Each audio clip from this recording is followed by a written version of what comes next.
পড়শি মুসলিমদের মসজিদ তৈরির জন্য উল্লেখযোগ্য পরিমাণ জমি দান করলেন অমুসলিম মহিলা।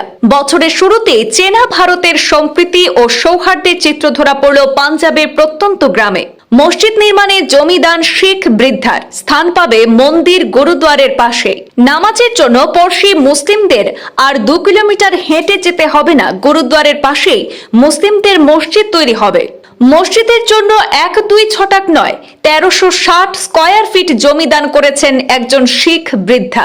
ফতেগড় শাহী জেলায় 75 বছরের রাজিন্দর কৌরের এমন ব্যতিক্রমী উদ্যোগে সম্প্রীতির বার্তা ছড়িয়েছে গোটা দেশে।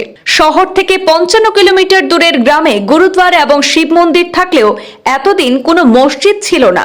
দীর্ঘদিনের সমস্যার সমাধানে এবার এগিয়ে এলেন ধর্মপ্রাণ শিখ বৃদ্ধা। বছর শেষে চেনা ভারতের এক চিত্র ধরা পড়ল পাঞ্জাবের গ্রামে। সাম্প্রদায়িক সম্প্রীতির নজির করলেন ধর্মপ্রাণ অমুসলিম পাঞ্জাবের বৃদ্ধা। সেখানে মসজিদ তৈরির জন্য জমি দান করলেন একজন শিখ মহিলা। ফতেগড় শাহী জেলায় 75 বছরের রাজিন্দর কৌরের উদ্যোগে তৈরি হচ্ছে একটি মসজিদ। 1-2 ছটাক নয়, মসজিদ তৈরির জন্য 1360 স্কয়ার ফিটের বিশাল পরিমাণ জমি দান করেছেন সেই বৃদ্ধা। গ্রামের মুসলিম এবং শিখ উভয় সম্প্রদায়ের মানুষ প্রশংসায় ভরাচ্ছেন প্রবীণাকে।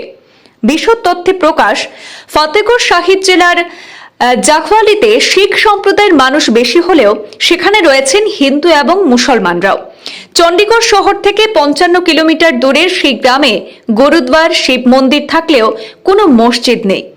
গত 30 বছর ধরে স্থানীয় মুসলিমরা মসজিদ নির্মাণের চেষ্টা চালাচ্ছিলেন, যদিও কোনোভাবে তা সম্ভব হচ্ছিল না। মূল সমস্যা হয়ে দাঁড়িয়েছিল জমি। বিষয়টি পঞ্চায়েত অবধিও পৌঁছায়, যদিও কোনো সুরাহা হয়নি। সম্প্রতি ব্যক্তিগত উদ্যোগে এগিয়ে আসেন 75 বছরের শিখ বৃদ্ধা রাজিন্দর কৌর।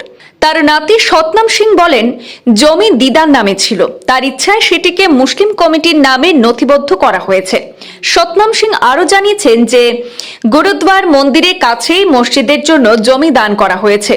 ভিন্ন ধর্মের মানুষের উপাসনার জন্য জমি দান করা 75 বছরের বৃদ্ধা রাজিন্দর জানিয়েছেন যে 2 কিলোমিটার দূরের মোল্লানপুরে গিয়ে নামাজ পড়তে হয় স্থানীয় মুসলিমদের। এবার হয়তো সেই সমস্যার সমাধান হবে। তিনি বলেন, এটাই আমাদের স্বাভাবিক বেঁচে থাকা। মসজিদটি নির্মাণ অবধি আমরা সঙ্গে থাকব। মসজিদ তৈরির কাজ শেষ হওয়ার পর মুসলিমরা যখন সমবেত উপাসনা বা নামাজ আদায় করতে পারবেন, তখনই তিনি আসল তৃপ্তি অনুভব করতে পারবেন বলেও সংবাদ মাধ্যমকে আশ্বস্ত করেছেন সেই মহিলা। ব্যুরো রিপোর্ট, পূর্বাঞ্চল প্রতিদিন।